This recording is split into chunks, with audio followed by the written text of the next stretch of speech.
Arizona Territory, San Francisco Peaks, 1887. The winter wind howled through the pine trees, carrying snowflakes that stung Stephanie Lawrence's cheeks as she secured the last of the firewood on her sled. Darkness would fall soon, and with it, temperatures that could freeze a person solid. 3 winters alone had taught her to prepare meticulously. Since losing both parents to influenza, the 23-year-old had managed their modest ranch alone, learning through necessity what her father had begun teaching her by choice. "Come on, Chester," she urged the old draft horse, patting his frost-covered mane. "Just one more trip before the worst hits." The horse nickered in response, his breath creating small clouds in the frigid air. Stephanie wrapped her father's oversized wool coat tighter around her slender frame and adjusted her hat lower to shield her eyes from the increasingly angry flurries. They needed to hurry. The storm that had been threatening all day was finally unleashing its fury. The path back to the cabin stretched before them, barely visible through the thickening white curtain. Chester knew the way, having walked it countless times, but even he seemed uneasy as the visibility diminished with each passing minute. Stephanie kept her eyes forward, scanning for the familiar shapes of home, when something unexpected caught her attention, a dark form against the pristine white landscape just off the main trail. At first, she thought it might be a fallen tree, or perhaps even a bear seeking shelter, but as they drew closer, her breath caught in her throat. It was a horse, a magnificent paint stallion standing protectively over a motionless figure half buried in snow. "Whoa, Chester," she commanded, pulling the reins gently. Caution told her to continue home.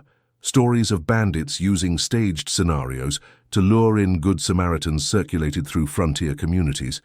But something about the stallion's demeanor, the way it stood guard rather than panicked, made her hesitate. "Hello?" she called out, her voice immediately swallowed by the howling wind. The horse's ears perked up at the sound of her voice, but the figure on the ground remained still. Stephanie reached for her father's rifle, always kept loaded on the sled, and carefully approached. The stallion watched her with intelligent eyes but made no aggressive moves. As she drew closer, the figure took shape. A man, face down in the snow, one arm outstretched toward his mount as if he'd fallen and tried to rise again. Blood stained the white powder beneath him, a stark crimson against the pure white. Stephanie crouched beside him, rifle ready. With one gloved hand, she gently turned his face. What she saw made her heart skip a beat. The man's copper skin and high cheekbones, the intricate design cut into his long black hair. She'd never met one in person, but she recognized instantly what he was. An Apache.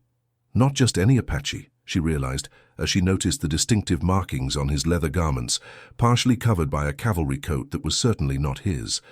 This was Hanu, the warrior whose name was whispered with both fear and admiration throughout the territory. The military had been hunting him for years after he'd escaped a reservation, and allegedly led raids against those who'd imprisoned his people. Some called him a murderer, others a freedom fighter. All agreed he was the most dangerous Apache still at large. Stephanie's first instinct was to leave. Helping this man would make her an enemy of every white settler and soldier in the territory. But as she started to rise, his eyes fluttered open, deep, pain-filled eyes that locked onto hers with such intensity that she froze. "Help," she stammered, not knowing if he understood English. "You're hurt." The warrior's lips moved, but no sound emerged. Blood trickled from a wound in his side and his breathing was labored. Without treatment, he would die here in the snow. In that moment, Stephanie made a decision that defied all logic, one her neighbors would call madness, the military would call treason.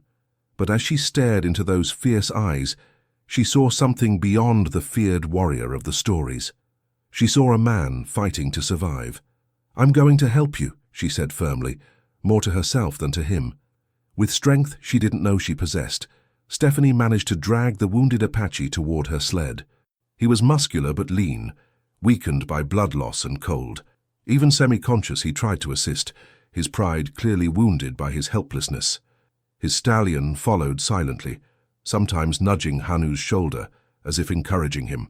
When they reached the sled, Stephanie arranged the firewood to create a makeshift barrier, then covered him with the blanket she kept for emergencies. "Stay still," she instructed, noting how he tried to rise again, his hand instinctively reaching for a knife that wasn't there. "I'm taking you somewhere safe." The journey back to the cabin seemed eternal. The snow fell more heavily now, and Chester struggled through deepening drifts. Stephanie's mind raced with doubts. Was she saving a murderer? Would he kill her once he regained his strength? What would happen if soldiers came searching for him? By the time they reached the cabin, twilight had surrendered to night. The warmth that greeted them as Stephanie pushed open the door provided little comfort for her turbulent thoughts. With monumental effort, she helped the semi-conscious warrior inside, half dragging him to the bearskin rug before the fireplace. In the lamplight, the extent of his injuries became clear. A bullet wound in his side, though not deep. The cold had slowed the bleeding. His right leg bore a long gash, and his hands showed defensive wounds. He'd been in a serious fight, likely with soldiers, and had fled into the mountains where few would follow, especially during a winter storm. As Stephanie cut away his bloodied shirt, Hanu's hand shot up, gripping her wrist with surprising strength. "I won't hurt you," she said, meeting his suspicious gaze. "The bullet needs to come out." His dark eyes studied her face, searching for deceit. Finally, he released her, giving a slight nod before letting his head fall back against the rug. Stephanie worked quickly, cleaning the wounds with whiskey that made him hiss between clenched teeth. The bullet had grazed his rib, but hadn't penetrated deeply. Small mercies. Outside, the storm raged, nature's fury providing a strange sanctuary. No one would venture through this blizzard. They were isolated for better or worse. As she stitched the last wound closed with steady hands, Stephanie noticed Hanu watching her, his expression unreadable. "Why?" he asked, his voice deep and accented but clear English. Stephanie paused, needle in hand. It was a simple question with no simple answer. Why indeed? Every story she'd heard about this man should have made her leave him in the snow. "Because you needed help," she finally answered. "And I couldn't just let you die." A ghost of a smile touched his lips before pain reclaimed his features. He closed his eyes, exhaustion finally overwhelming even his formidable will. Stephanie finished bandaging his wounds, then covered him with blankets. She should tie him up, a voice in her mind warned. He's dangerous. But she couldn't bring herself to bind a wounded man who had placed his life in her hands. Instead, she stoked the fire and settled into her father's old rocking chair, rifle across her lap. If her compassion proved foolish, she would at least be prepared. Outside, the Apache's stallion had found shelter in the small stable alongside Chester, while inside, the most hunted man in the Arizona territory slept under the care of a woman who had just risked everything to save him. The storm would last 3 days. Neither of them knew it yet, but those 3 days would change their lives forever. The first light of dawn filtered through the cabin's frost-covered windows when Stephanie awoke with a start. Her neck ached from sleeping upright in the chair, rifle still clutched in her hands. For a moment she wondered if the previous night had been a dream, until her eyes fell upon the man lying before the hearth. Hanu was awake, propped up slightly against a rolled blanket, watching her with those intense dark eyes. His face revealed nothing, but the slight tensing of his shoulders showed he was wary, perhaps ready to move despite his injuries. "Good morning," she said cautiously, setting the rifle aside but within reach. "How are your wounds?" "They will heal," he replied, his voice stronger than it had been the previous night. "You have skill with medicine. My father taught me. Out here you learn to tend wounds or you don't survive long." Stephanie rose slowly, conscious of his gaze following her every movement as she stoked the dying fire. The storm still raged outside, snow piling against the windows, wind finding every crack in the cabin's walls. "You live alone," Hanu observed. It wasn't a question. "Yes. My parents died 3 winters ago. Influenza." She didn't know why she was telling him this. Perhaps the isolation of the past years made any conversation precious, even with a legendary Apache warrior who might kill her when his strength returned. "Yet you maintain this place." There was something like respect in his tone. "I do what needs doing." Stephanie moved to the small kitchen area. "You should eat if you can, you lost blood." She prepared a simple breakfast of cornbread and dried venison stew she'd made days earlier. When she brought a bowl to Hanu, he hesitated before accepting it. "You do not fear me," he said, studying her face as if she were a puzzle he couldn't solve. "I'm terrified," she admitted honestly, surprising herself. "But fear doesn't change what needs doing." A ghost of a smile touched his lips. You have a warrior's heart." They ate in silence, the howling wind the only sound. When finished, Hanu attempted to stand, only to fall back with a grimace of pain. "You shouldn't move yet," Stephanie cautioned. "That bullet wound needs time. Soldiers will come looking when the storm passes," he said grimly. "I cannot be here. They will kill you for helping me." The reality of her situation hit Stephanie with renewed force. She had indeed committed treason in the eyes of the army by aiding this man, if they found him here. "They rarely patrol this far into the mountains," she said, more to reassure herself than him. "And the snow will cover any tracks. We have time." Hanu's eyes narrowed. "We? Until you're strong enough to leave safely, we're in this together," she replied with more confidence than she felt. Over the next 2 days, as the storm gradually subsided, they developed a cautious routine. Stephanie tended his wounds, brought him food, and occasionally helped him walk short distances to rebuild his strength. Hanu, for his part, remained mostly silent, though his eyes followed her constantly. On the evening of the second day, as Stephanie stirred a pot of bean soup, he finally spoke more than a few words. "Why do you live here, alone in these mountains?" he asked. "Most white women would not choose such solitude." Stephanie considered the question, ladling soup into bowls. "It wasn't a choice at first. After my parents died, I couldn't bear to leave the home they built. Then, as time passed, I realized I preferred the quiet. In town, I'm poor Miss Laurence, the spinster to be pitied. Here, I'm just myself." She handed him a bowl and sat across from him, noticing how he moved with less pain now. His remarkable recovery rate concerned her. Soon he would leave, and she would be left wondering if she'd done the right thing or made a terrible mistake. "You have no husband," Hanu stated. "No, there was someone once, the son of a neighboring rancher.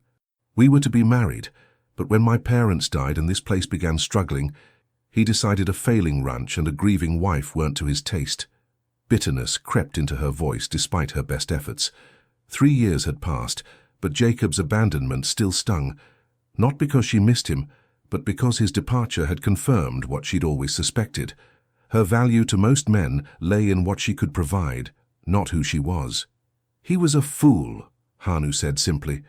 Stephanie looked up, startled by both the comment and the conviction behind it. "You don't know me." "I know enough." His gaze was unwavering. "You saved an enemy when others would have let him die. You tend this land alone when others would have surrendered it. There is strength in you that your people rarely see in women." Heat rose to Stephanie's cheeks. The Apache view women differently. Women are the backbone of the people. They own the homes, decide when we move camp, have voice in council. A shadow passed over his features. "Before the reservations, before they tried to break us." The pain in his voice wasn't physical, and Stephanie found herself wanting to understand more. "Is that why you left? The reservation?" Hanu's expression darkened, and for a moment she feared she'd overstepped. When he spoke, his voice was low and controlled, but edged with an old rage. "They took everything. Our lands, our weapons, our horses. They gave disease-infested blankets and rancid food. My wife and son died there, starved while I watched, powerless." Stephanie's breath caught. "I'm sorry. I didn't know." "Why would you?" His voice held no accusation, only weary truth. "Your newspapers call me murderer, savage. They do not speak of what was done to us first." The silence that followed felt heavy with ghosts, his dead family, her lost parents, the weight of a conflict that had begun before either of them was born. "What will you do?" she finally asked. "When you leave here?" Hanu looked into the fire, the flames reflecting in his dark eyes. "Continue fighting, until I join my ancestors, or until there is justice." "And what would justice look like to you?" He considered her question seriously. "To be left in peace. To live by our own ways, on land that sustains us. Not imprisoned, not civilized by those who know nothing of our spirits." It sounded so simple, yet Stephanie knew it was anything but. The government's policy was clear: assimilation or extinction for the native peoples. There seemed no middle path. That night she lay awake in her bed, having insisted Hanu take her parents' room rather than sleep on the floor with his wounds. Through the thin walls, she could hear him moving occasionally, restless despite his injuries. She wondered if he was planning his escape, or perhaps even how to silence her before he left. Yet fear, wasn't what kept her awake. It was the realization that in just 2 days, this man, this supposed enemy, had spoken to her with more honesty and respect than any white man had in years.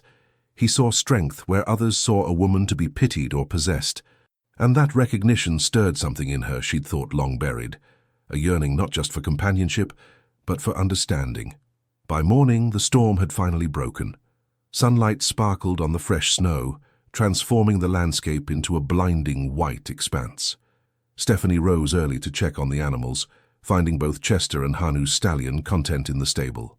When she returned to the cabin, stamping snow from her boots, she found Hanu fully dressed, buckling the knife sheath she'd removed days earlier. "You're leaving," she said, trying to keep disappointment from her voice. "I must." He straightened, testing his weight on his injured leg. "Your kindness has saved my life, but my presence puts yours at risk." Stephanie knew he was right, yet the thought of returning to her solitary existence after these days of strange companionship left her feeling hollow. "Will you make it? The snow is deep, and your wounds will heal," he finished. "My horse is strong, and I know these mountains." She nodded, then moved to gather supplies, jerked venison, cornbread, bandages, and a small pot of salve for his wounds. "Take these at least." Hanu accepted the bundle, their fingers brushing. "I have nothing to give in return. I didn't help you expecting payment." His dark eyes studied her face as if committing it to memory. "The Apache do not forget debts. One day I will repay what you have done." "Just survive," she replied. "That's payment enough." He nodded once, then moved past her to the door. At the threshold he paused, looking back at her with an expression she couldn't read. "Stephanie Laurence," he said, pronouncing her name carefully. "You will see me again." Before she could respond, he was gone, moving through the snow with surprising agility despite his recent injuries. Stephanie watched from the doorway as he mounted his stallion, the magnificent animal prancing eagerly in the snow. Hanu turned once in the saddle, raised his hand in silent farewell, then urged his mount forward, disappearing into the tree line. The silence he left behind seemed more profound than before his arrival. Stephanie closed the door against the cold and leaned against it, wondering if she'd dreamed the entire encounter. Only the blood-stained bandages in the hearth and the lingering scent of him, leather, pine, and something uniquely his own, confirmed that the most hunted Apache in the territory had indeed been under her roof. And despite everything she knew about the dangers of such a man, a part of her hoped his promise was true, that she would see him again. Spring came to the San Francisco peaks, transforming the snow-covered landscape into a tapestry of green and wildflowers. Stephanie worked from dawn till dusk, repairing winter damage to the cabin, tending her small garden, and caring for the few cattle that had survived the harsh season. Life had returned to its solitary rhythm, though sometimes she found herself glancing toward the tree line, half expecting to see a painted stallion and its formidable rider. But Hanu didn't return, and as the weeks passed, Stephanie began to wonder if he had survived after all. Perhaps his wounds had reopened, or soldiers had found him. The thought troubled her more than it should have. It was late April when Stephanie made her monthly journey to the settlement of Flagstaff for supplies. The small town had grown since the railroad's arrival, bringing new settlers and businesses. Stephanie disliked these trips. The stares from townspeople, the whispers about that poor Laurence girl living alone in the wilderness. But necessity demanded them. As she loaded supplies into her wagon outside the general store, a voice called out, "Miss Laurence, a moment of your time." Stephanie turned to find Sheriff Dawson approaching, his weathered face set in what passed for a friendly expression. The sheriff was fair-minded compared to most local lawmen, but his allegiance to territorial law was absolute. "Sheriff," she acknowledged with a nod. "Something wrong?" "Not wrong, exactly." He removed his hat, a gesture that immediately put her on guard. "Just wanted to give you a warning. There's been Apache activity in the foothills, a band led by that renegade Hanu." Stephanie's heart skipped, but she kept her expression neutral. "I thought most Apache were on reservations now." "Most are. This one's different. Escaped years back, been raising hell ever since." The sheriff frowned. "Army's determined to bring him in this time. They're sweeping the whole territory, including the high country near your place." "I see." She continued loading supplies, hoping he wouldn't notice her suddenly trembling hands. "I'll keep my rifle close." Might be best if you stayed in town a spell, the sheriff suggested. The widow Perkins has rooms to let. Thank you, but I can't leave the ranch unattended. Stephanie secured the last crate. I'll be careful. The sheriff looked unconvinced, but nodded. Just don't take any chances. If you see anything suspicious, head straight to town.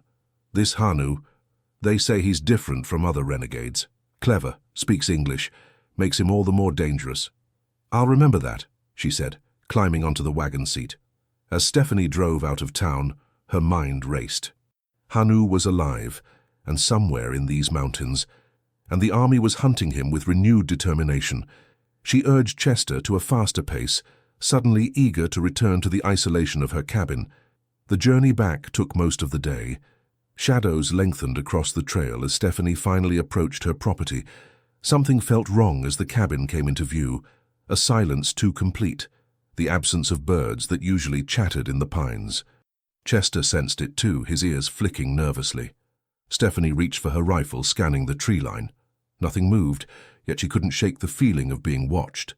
She guided the wagon to the cabin door, keeping her rifle ready as she quickly unloaded essential supplies. The sensation of eyes upon her intensified, raising gooseflesh on her arms despite the warm evening. Once inside, she locked the door and moved from window to window, checking the approaching twilight for any sign of movement. Only when she reached the back window did she see it, a flash of color by the edge of the woods. Not a uniform's blue, but the dappled coat of a paint stallion. Stephanie's breath caught. He was here. She hesitated only a moment before unlocking the back door and stepping onto the porch, rifle still in hand, but lowered. "I know you're there," she called softly. Silence answered her, but she waited, heart pounding.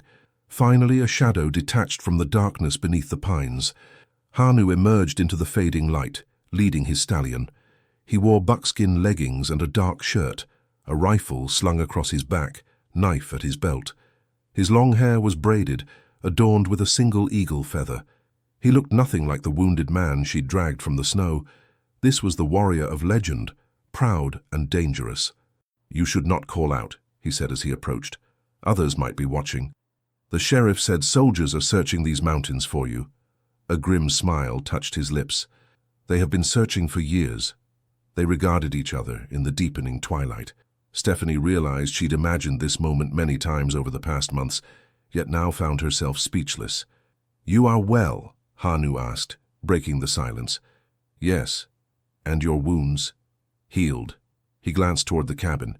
"May I approach? Or do you fear me now that I am no longer at your mercy?" The question held no challenge, only genuine inquiry. Stephanie lowered her rifle completely. "Come inside," she said. "It's not safe out here." She turned and entered the cabin, knowing he would follow. When she lit the lamp, she found him standing just inside the door, his tall frame making the small room seem smaller. He looked around, taking in the modest furnishings, the herbs hanging from rafters, the books stacked beside her chair, everything exactly as he'd left it months ago. "You were in town," he stated, "for supplies. That's where I heard about you. The sheriff warned me to be careful." Hanu moved further into the room, his movements fluid and silent. "And yet you invite me into your home again. Why are you here?" she asked directly, setting aside her rifle. "You said you'd return, but I didn't truly expect—" "I keep my word," he replied simply. "I owe you a debt. You owe me nothing." His dark eyes caught the lamplight. "The Apache do not measure debts as white men do, with money or goods. You saved my life. Honor demands I offer the same." Stephanie shook her head, confused. "I'm not in danger." "You will be." His expression grew serious. "The army searches more than just for me. They seek any who might have helped me. A settler reported seeing a wounded Apache heading toward the high country during the winter storm. They suspect someone sheltered me." Cold fear washed over her. How could they know? They guess. But they will not stop until they find proof. He stepped closer. "You must leave this place, at least for a time." "Leave? This is my home. Everything I have is here. And you will lose it all if they decide you harbored an enemy of the government." His voice softened slightly. "I did not return to bring trouble to your door, but to take you from it." Stephanie stared at him, the implications of his words sinking in. "Take me where? I have nowhere to go. My people. What remains of them? We have a place in the high mountains where the army cannot find us. You would be safe there until this passes." The suggestion was so unexpected that Stephanie could only laugh, a sound devoid of humor. "Live with your people. I'm white. They would never accept me." "You saved their leader's life," Hanu countered. "They know honor when they see it. Even if that were true, I can't just abandon everything. My animals, this land. Which would you rather lose, this cabin or your life?" His tone was not unkind but direct. The army does not show mercy to those they consider traitors. Outside, the last light faded from the sky. Stephanie moved to the stove, needing to occupy her hands while her thoughts tumbled in disarray. "You must be hungry," she said, changing the subject. "Let me make something."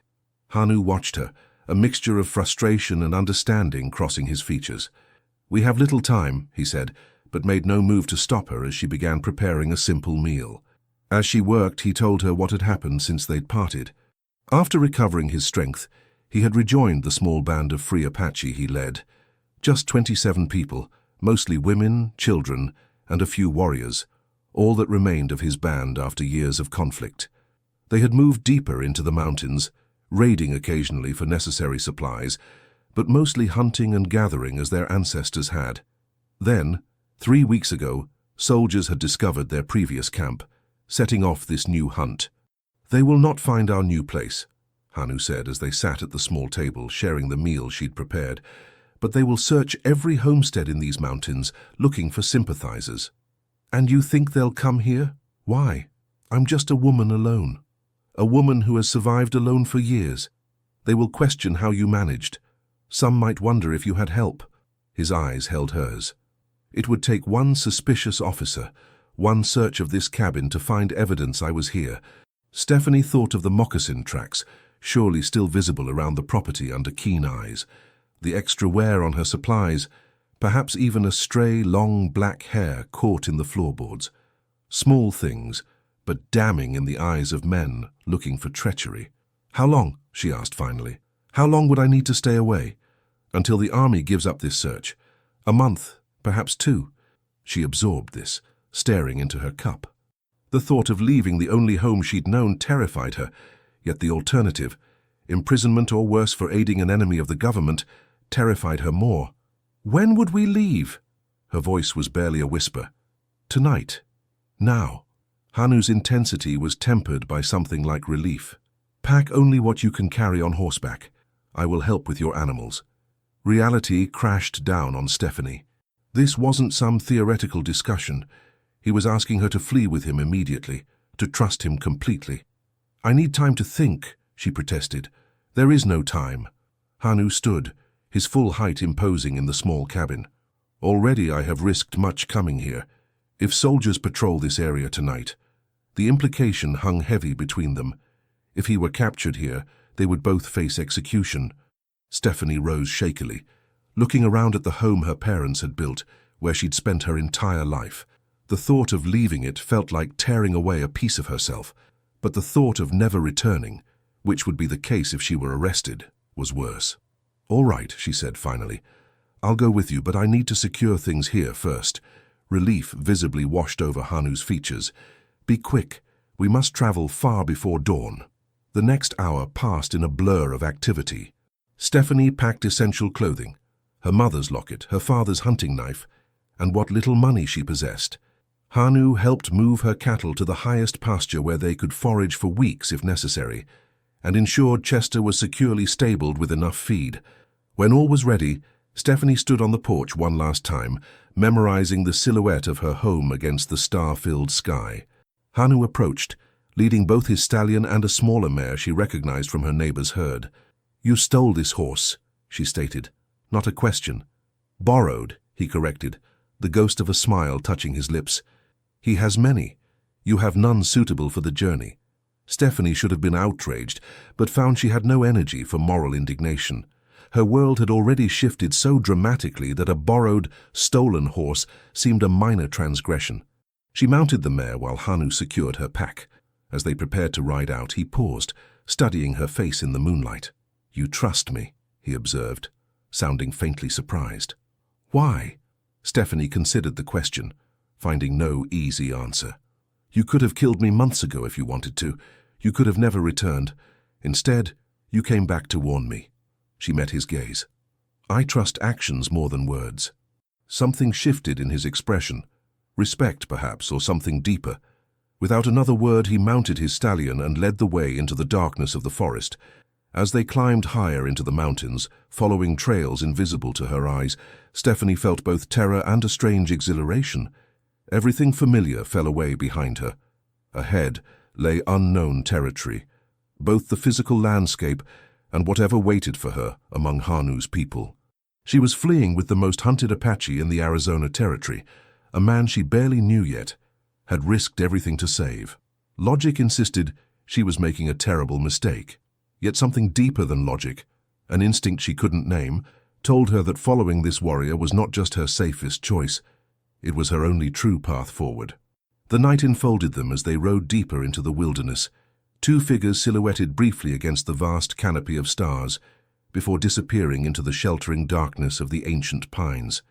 The journey to Hanu's hidden camp took all night and half the following day. They traveled first through dense forests, then across high meadows where spring wildflowers nodded in the pre-dawn breeze, and finally up rocky paths so steep that Stephanie had to dismount and lead her mare. Hanu remained mostly silent, speaking only to warn of difficult terrain or to check if she needed rest. As the sun climbed higher, Stephanie marveled at the changing landscape. She'd lived in these mountains her entire life, but had never ventured this deep into the wilderness. Here, away from settlements and ranches, the land retained its primeval character, untamed, magnificent, and utterly indifferent to human concerns. "How much farther?" she asked during a brief stop to water the horses at a clear mountain stream. "We cross that ridge," Hanu pointed to a high, rocky outcropping ahead, "then descend into the valley beyond. My people are there." Nervousness fluttered in Stephanie's stomach. "Will they accept me?" Hanu's expression softened slightly. "They know you saved my life, but—" He hesitated, choosing his words carefully. "Some have suffered greatly at the hands of white settlers. They will be cautious." "I understand," she replied, though in truth she couldn't fully comprehend what awaited her. She was about to be the first white person many of these Apache had encountered who wasn't trying to kill, capture, or convert them. They continued upward, the trail growing increasingly difficult. By midday they reached the ridge Hanu had indicated. From this vantage point, Stephanie could see for miles in every direction the distant shimmer of Flagstaff, the vast expanse of forest, and the mountains stretching toward the horizon. Her cabin was somewhere out there, tiny and vulnerable beneath the vast sky. "Look well," Hanu said, noting her backward glance. "Few white eyes have seen this view and lived to remember it." The comment wasn't threatening but factual, a reminder that she was entering a world few from her background ever witnessed. Stephanie took a deep breath of the thin mountain air and turned toward the path ahead. They began their descent into a sheltered valley, invisible from below and accessible only by the treacherous path they followed. Nestled against the mountainside, protected by overhanging cliffs and surrounded by dense pines, Stephanie finally glimpsed the Apache camp. It was nothing like she'd imagined. Instead of the large conspicuous encampment depicted in illustrations, this was a carefully concealed settlement of perhaps a dozen wickiups, dome-shaped dwellings covered with brush and hides, blending almost perfectly with the surrounding landscape. Had Hanu not led her directly to it, she might have ridden past without noticing. Their approach didn't go unobserved. Before they reached the edge of the camp, 3 warriors appeared on the path, rifles ready. They called out in Apache, voices tense and wary. Hanu responded calmly, gesturing toward Stephanie. She couldn't understand the words, but the meaning was clear enough. He was explaining her presence, vouching for her. The warriors lowered their weapons but continued watching her with undisguised suspicion as Hanu led her into the camp. Activity ceased as they entered. Women paused in their work, children froze in their play, and elders emerged from shelters, all staring at the white woman who had arrived with their leader. Stephanie had never felt more conspicuous. Her clothes, her pale skin, her very presence marked her as other. She fought the urge to shrink under their collective gaze, instead straightening her spine and meeting their eyes directly, as she would want to be met. An elderly woman approached, her face deeply lined, her bearing regal despite her advanced years. She spoke sharply to Hanu, gesturing toward Stephanie with obvious disapproval. "Nijoni, my mother's sister," Hanu explained quietly. "She asks why I have brought a white woman to our last sanctuary." Stephanie watched as Hanu spoke to the elder, his tone respectful but firm. Though she couldn't understand his words, she recognized when he gestured to his side where the bullet wound had been. Nijoni's eyes narrowed as she studied Stephanie with renewed intensity. Finally, the old woman approached, stopping directly in front of Stephanie. Without warning, she reached out and took Stephanie's hands, turning them over to examine the calluses and scars of years of ranch work. Then, with surprising gentleness, she touched Stephanie's face, looking deeply into her eyes as if searching for something hidden there. Whatever Nijoni saw seemed to satisfy her. She spoke a few words to Hanu, then turned and walked away, calling out to the others. Gradually the camp resumed its activities, though Stephanie continued to receive curious glances. "What did she say?" Stephanie asked. A rare smile touched Hanu's lips. "She said your hands show you are not afraid of work, and your eyes show you are not afraid of truth. She welcomes you as the one who saved her sister's son." Relief washed over Stephanie. "I was afraid." "The fear is not gone," Hanu cautioned, "but my aunt's approval carries weight. The others will give you a chance to prove yourself." Prove herself she did. In the days that followed, Stephanie worked alongside the Apache women, learning their ways with humble determination. She helped gather wild plants, prepare food, repair shelters, and tan hides. Her ranch skills translated well to some tasks. For others, she was a complete novice, earning gentle laughter when she struggled with unfamiliar techniques. Gradually, the open hostility faded. The women began teaching her words in their language, correcting her pronunciation with surprising patience. The children, naturally curious, were the first to truly accept her, especially after she used her sewing skills to repair a beloved doll belonging to a little girl named Taluta. Evenings were spent around small, carefully shielded fires, where the elders told stories in their native tongue, with Hanu occasionally translating for Stephanie. She learned of the Apache creation myths, of great battles and hunts, of a way of life that was rapidly disappearing under the relentless pressure of white expansion. Through it all, Hanu remained somewhat distant, occupied with hunting, scouting, and leadership duties. He checked on her daily, but maintained a formal reserve that Stephanie found both puzzling and disappointing after the connection they'd formed at her cabin. She often caught him watching her from across the camp, his expression unreadable, but he rarely sought her company directly. 2 weeks after her arrival, Stephanie was helping Nijoni prepare a medicinal tea when the old woman suddenly spoke in broken English. "You watch my nephew," she stated, eyes sharp despite her age. "He watches you." Stephanie nearly dropped the herbs she was crushing. "You speak English?" Nijoni's weathered face creased in a wry smile. "Little. Learned from missionary before they drive us from homeland." "I didn't know." "Many things you don't know." The old woman carefully stirred the steaming liquid. "Hanu is last of great chiefs. His father, grandfather, leaders of many bands. Now he leads what remains. 27 souls. He carries a heavy burden," Stephanie observed softly. "Yes." Nijoni fixed her with a penetrating gaze. "He lost wife, son on reservation, swore never to care for white woman, but the heart does not always obey such vows." Stephanie felt heat rise to her cheeks. "I don't think—" "I have eyes," Nijoni interrupted. "He brought you here not just for your safety, but he fights himself." She tapped her chest. "Old wounds here, deeper than bullet." Before Stephanie could respond, commotion at the edge of camp drew their attention. Hanu and 2 other warriors had returned from hunting, but their urgent movement suggested something beyond a successful hunt. Moments later, Hanu strode directly to where Stephanie sat with his aunt. "Soldiers," he said without preamble. "A large patrol, searching the foothills. They've been to your cabin." Fear clutched at Stephanie's heart. "How do you know?" "We watched from the high ridge. They searched everything, then posted 2 men to wait. They believe you will return." His expression darkened. "They found something," Stephanie thought frantically. "The bandages, perhaps. Or—" Realization dawned. "My journal. I wrote about finding you, caring for you. I never thought anyone would read it." Hanu's face remained impassive, but his eyes betrayed his concern. Then they have proof. You cannot return now. The finality of those words struck Stephanie like a physical blow. Her home, her land, her independence, all forfeit because of one act of compassion. Tears pricked at her eyes, but she blinked them away, unwilling to show weakness before these people who had endured so much worse. "What will happen?" she asked, voice steady despite her inner turmoil. "They will declare your property abandoned or seized for treason. Eventually they will stop watching." Hanu hesitated, then added, "I am sorry. This is my doing." "No." Stephanie shook her head firmly. "It was my choice to help you, my choice to write those words. I don't regret either." Something shifted in Hanu's expression, surprise perhaps, or admiration.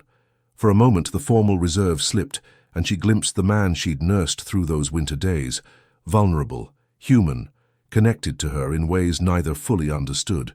Nijoni watched this exchange with knowing eyes, then spoke rapidly in Apache to Hanu. He responded, seeming to object to whatever she had suggested, but the old woman was insistent. Finally, Hanu turned back to Stephanie. "My aunt believes it is time you learned more of our ways. Tonight there will be a ceremony, a telling of our tribe's history and future. She says you should attend." "Is that unusual?" Stephanie asked, sensing significance beyond the simple invitation. "Such ceremonies are for the people only," he replied. "No white person has been invited before." "Then I'm honored," she said sincerely. "But why me?" Hanu seemed uncomfortable with her question. "My aunt has visions sometimes. She believes your coming was foretold." He shrugged slightly, a gesture that seemed borrowed from white culture. "I do not argue with her about such things." That evening, as darkness fell, the small Apache community gathered in a circle around a central fire, carefully shielded by overhanging rock so that its light wouldn't betray their location. Stephanie sat between Nijoni and a young mother named Kiona, who had recently begun teaching her basket weaving. The ceremony began with prayers in Apache, smoke from sacred herbs wafting upward. Then the storytelling commenced, an elder recounting their people's journey through time, from creation to their present struggles. Though Stephanie couldn't understand most words, the rhythm and emotion transcended language. Later, Hanu rose to speak. By now, Stephanie recognized enough words to understand he spoke of their current situation. The increasing military patrols, the shrinking safe territory, the difficult decisions ahead. His voice carried authority without arrogance, concern without despair. When he finished, Nijoni stood, her bent frame straightening with ceremonial purpose. She began what seemed like a chant, her aged voice gaining strength with each phrase. As she spoke, her gnarled fingers reached out to touch Hanu's forehead, then, surprisingly, reached toward Stephanie, beckoning her forward. Uncertain, Stephanie glanced at Hanu, who seemed as surprised as she was. After a moment's hesitation, he nodded slightly, and Stephanie moved forward to kneel before the elder. Nijoni placed one hand on Stephanie's head, the other still on Hanu's, and continued her chant. The camp had fallen completely silent, every face reflecting astonishment or wonder. Whatever was happening was clearly unexpected, perhaps unprecedented. When the old woman finally finished speaking, she guided Stephanie's hand to Hanu's, joining them together before the assembled tribe. Then she stepped back, nodding once with finality. Murmurs spread through the gathering, some approving, others clearly troubled. Hanu himself looked stunned, though he didn't withdraw his hand from Stephanie's. "What just happened?" Stephanie whispered. Before Hanu could answer, a warrior across the circle stood abruptly, speaking in rapid, angry Apache. Others joined in, voices rising in what was clearly becoming a heated dispute. Hanu released Stephanie's hand and responded, his tone commanding silence. When order was restored, he turned to Stephanie. "We must speak privately," he said, gesturing for her to follow him away from the gathering. They walked to the edge of camp, stopping beneath a towering pine where moonlight filtered through the branches, casting dappled shadows on Hanu's troubled face. "I owe you an explanation," he began. "My aunt has done something unexpected, something that changes everything." "What did she do?" Stephanie asked, heart racing for reasons she couldn't fully articulate. Hanu seemed to struggle for words, unusual for a man typically so direct. "In our tradition, there are ceremonies for bringing outsiders into the tribe, rare but not unknown. What Nijoni performed was different. She..." He paused, meeting Stephanie's eyes directly. She performed the first part of a marriage blessing. Stephanie felt the ground shift beneath her feet. Marriage, she repeated, certain she'd misunderstood. Not complete, he clarified quickly. Such bonds require mutual consent, ceremonies that take days. But she has declared her vision that you and I are meant to join our paths. But why would she? She believes it was foretold, Hanu interrupted, that a pale woman from the mountains would save the last chief and become mother to a new generation of the people. Some of the elders have heard her speak of this vision for years, long before you found me in the snow. The implications overwhelmed Stephanie. And what do you believe? Hanu looked away, his profile strong against the night sky. I believed my heart died with my wife and son on the reservation. I swore never to bind myself to another, especially not a white woman. His words stung, though Stephanie understood them. Then we should tell them it was a misunderstanding. Is it? He turned back to her, his eyes reflecting moonlight and something deeper.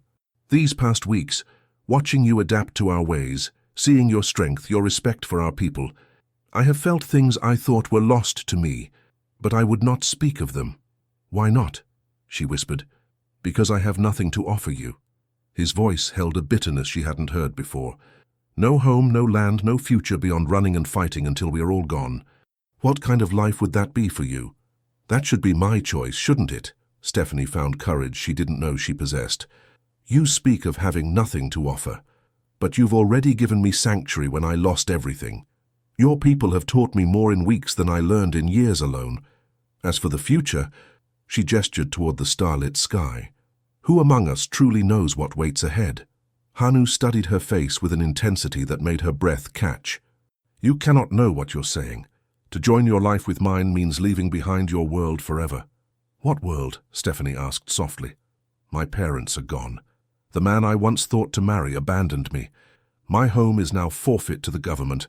The only place I've felt truly seen, truly respected in years has been here, among your people.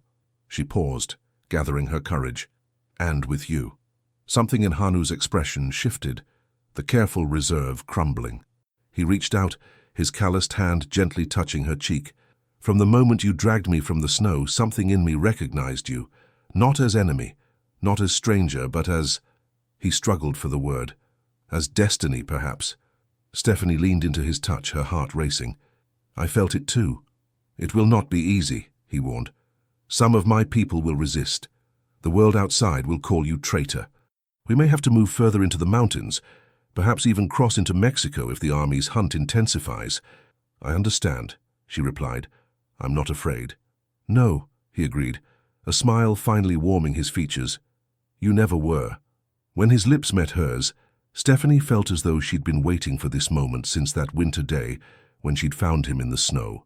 The kiss deepened, tender yet passionate, a promise of what could be between them if they were brave enough to grasp it. When they finally drew apart, Hanu rested his forehead against hers. If we do this, we do it properly, with the full ceremony, the blessings of the elders, the sacred vows of my people. You would become Apache, in all but blood. Yes, Stephanie whispered, without hesitation. They returned to the gathering hand in hand. The discussions continued late into the night, some tribe members enthusiastically supporting what they saw as the fulfillment of prophecy, others expressing concern about bringing a white woman fully into their most sacred traditions.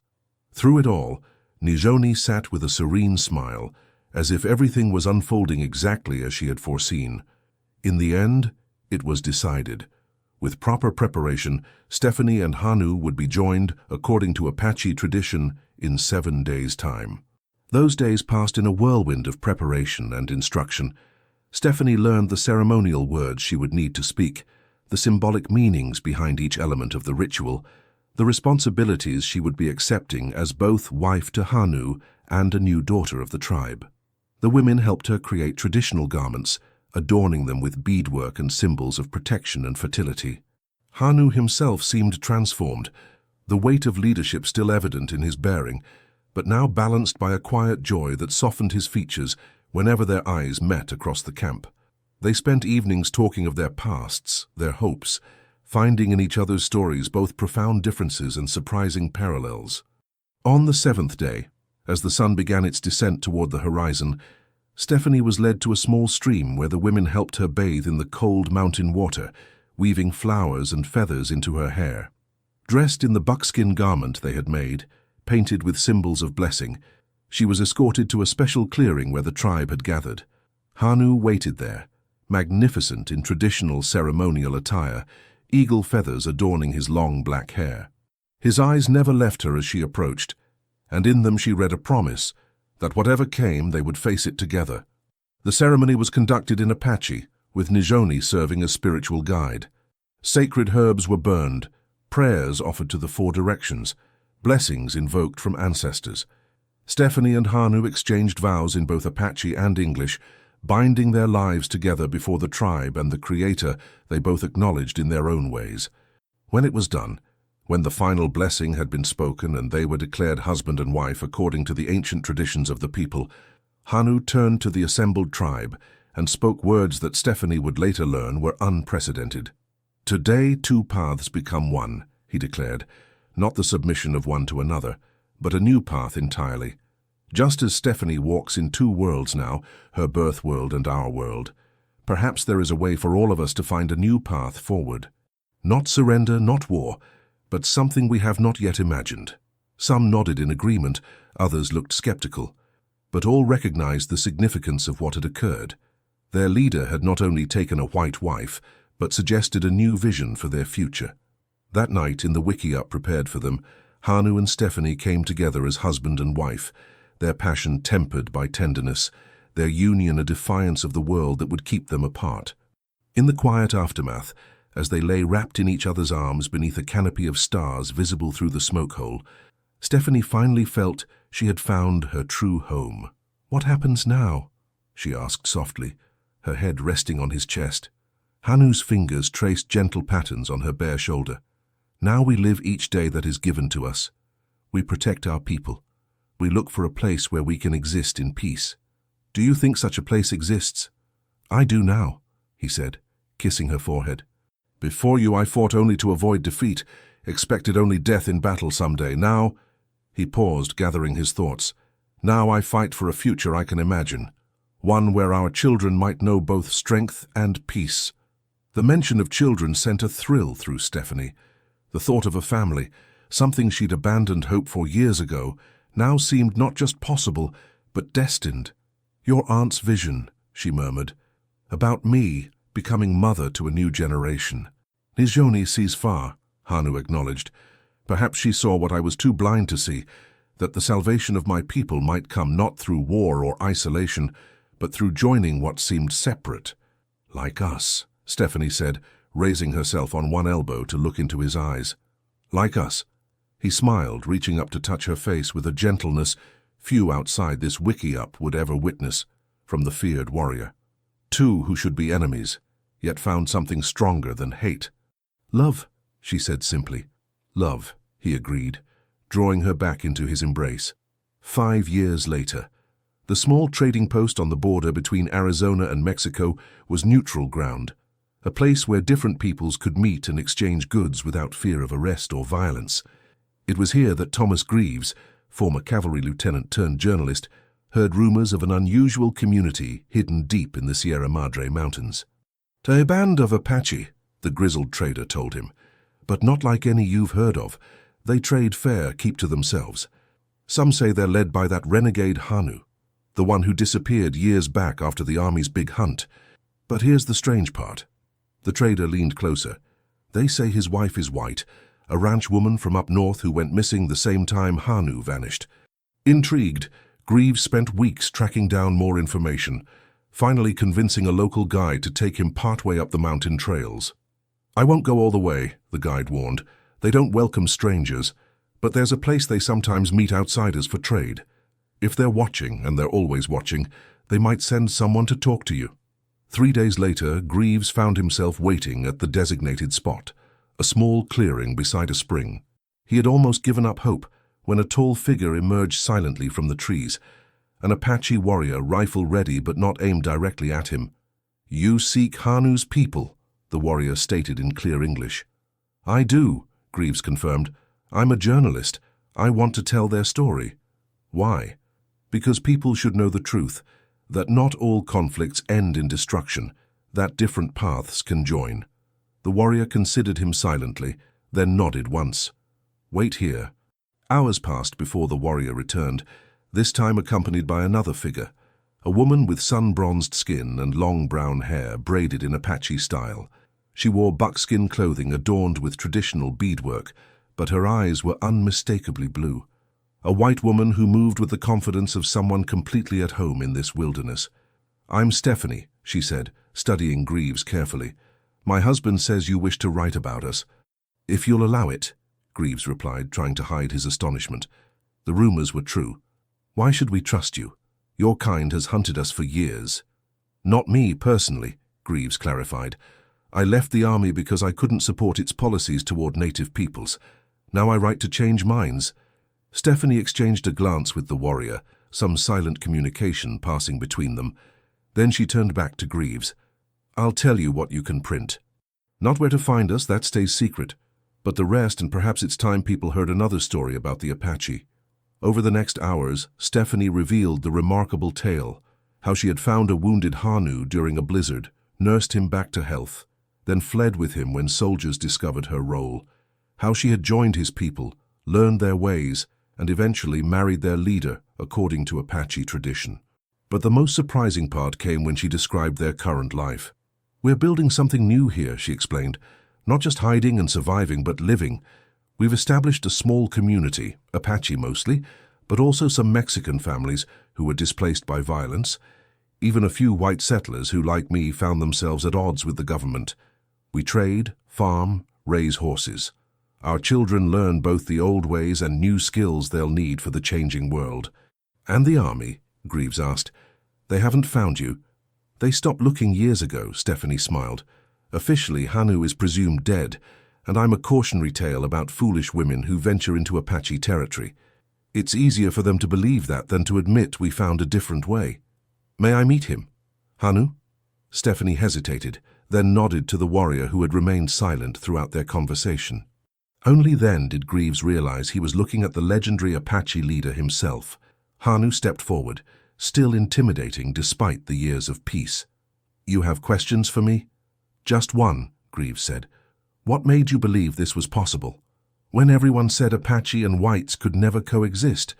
Hanu's stern features softened as he glanced at Stephanie.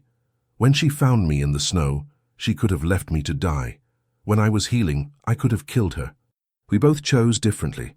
He paused, choosing his words carefully. "One act of compassion changed 2 lives, then many more. Now our children will carry both bloodlines, both stories." As if summoned by his words, a small figure darted from the trees, a boy of about 4 with his father's copper skin and his mother's blue eyes. Behind him came a younger girl, still unsteady on her feet. Stephanie gathered the children close, her family a living embodiment of the bridge they had built between worlds. "What will you write about us?" Hanu asked, one arm protectively around his family. Greaves considered the question seriously. The truth, that the most hunted Apache in the territory and the woman who saved him found something neither expected, a future where hatred gave way to understanding and eventually to love. That somewhere in these mountains a new community exists, proving that different paths can indeed become one. "And will this truth help or harm us?" Hanu's question was direct, his concern evident. "I believe it will help," Greaves replied honestly. "People need stories of hope, especially now as the old conflicts fade and a new century approaches. They need to know that enemies can become family, that compassion can transform lives." Stephanie nodded, her expression thoughtful. "Tell them this too, that I never offered Hanu my heart when I saved him from the snow. I only offered help to a wounded man, but in return, he gave me something I never expected, a home where I truly belong, a purpose larger than survival, and a love that defied every boundary society created." As Greaves prepared to depart, carrying the remarkable story that would eventually become one of the most widely read articles of 1892, he watched the small family disappear back into the forest, the former rancher woman, the Apache warrior, and the children who represented a new possibility for the frontier. They had chosen a different path, refusing both surrender and endless conflict. In a time and place defined by bitter divisions, They had found the courage to imagine something new, a future built not on the defeat of one by another, but on the strength that comes when separate streams join to form something more powerful than either alone. And in that joining, they had both claimed what neither had originally offered, not just protection or gratitude, but a love that transcended the very boundaries they had been taught could never be crossed. The end. Dear listener, in the gentle quiet as our story ends, I wonder if you've noticed how the universe sometimes places exactly what we need directly in our path, even when wrapped in unexpected packages. Like Stephanie finding Hanu in the snow, what appeared to be danger was actually destiny's gift. At this beautiful stage of life's journey, you've earned a wisdom many still seek. You've witnessed how the world transforms, borders redrawn, technologies reimagined, social barriers challenged. Through it all you've carried something precious, the understanding that beneath our differences beats the same human heart. When sleep seems distant tonight, remember Stephanie's small cabin against the vast wilderness. Just as those walls sheltered two unlikely souls from the storm, your life has created spaces where others found warmth when the world grew cold. Perhaps a kind word offered when someone struggled, a hand extended when another faltered. These moments may seem small to you, but to someone else they were everything. The most powerful truth in Hanu and Stephanie's story isn't that they defied a divided world, it's that they created something entirely new. Like them, you stand at a magnificent crossroads where experience meets possibility. Society often speaks of aging as if it were a narrowing path, but those with your perspective know better. These years are not an ending, but a widening, a time when you're finally free to forge connections that truly matter, unburdened by others' expectations. The marks on your hands, the lines on your face, they're not just signs of years past, but evidence of courage. Like the Apache elders who recognized Stephanie's worth by examining her hands, your life bears beautiful testimony to challenges faced and overcome. Those marks are sacred texts, telling stories of resilience younger generations desperately need to hear. Tonight, as you drift toward dreams, know this. In a world that often moves too quickly, your steady presence is a lighthouse for those still finding their way. Your patience, your perspective, your hard-won peace, these are gifts beyond measure in our hurried times.